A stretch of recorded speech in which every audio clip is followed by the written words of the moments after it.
Hello बच्चों, first of all ये question को रीड करते हैं। The question is how many times must a man toss a fair coin so that the probability of having at least one head is more than 80%। यहाँ पर 4 option given है A B C and D और हमें इनमें से correct option choose करना है। तो आइए क्वेश्चन को सॉल्व करते हैं।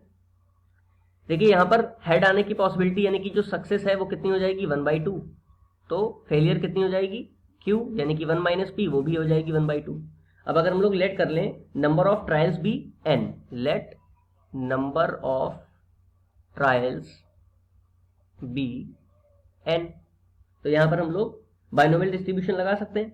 ठीक है, अब देखिए हमसे बोला गया है कि the probability of having at least one head, तो एटलीस्ट वन हेड का मतलब कितना हो गया, वेयर पी एक्स की वैल्यू कितनी होनी चाहिए, ग्रेटर देन और इक्वल टू 1।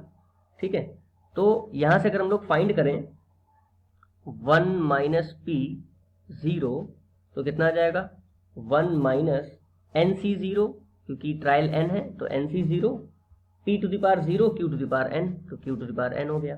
ठीक है, तो 1 माइनस एन सी 0 ये तो 1 ही हो जाएगा और q की वैल्यू कितनी है 1/2, तो यह आ जाएगा 1/2 to the whole power n, यानी कि ओवरऑल हमें मिलेगा 1 minus 1/2 to the power n।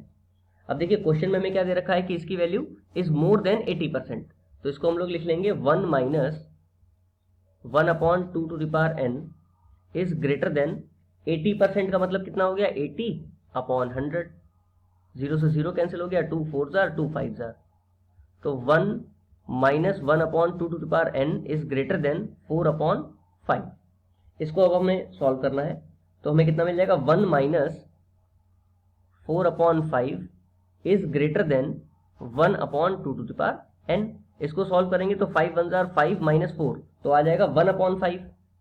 1/5 is greater than 1/2 to the power n। ठीक है, या फिर हम इसको लिख सकते हैं 5 is less than 2 to the power n, क्योंकि जब रेसिप्रोकल करेंगे तो साइन ऑफ इनइक्वालिटी रिवर्स हो जाएगा।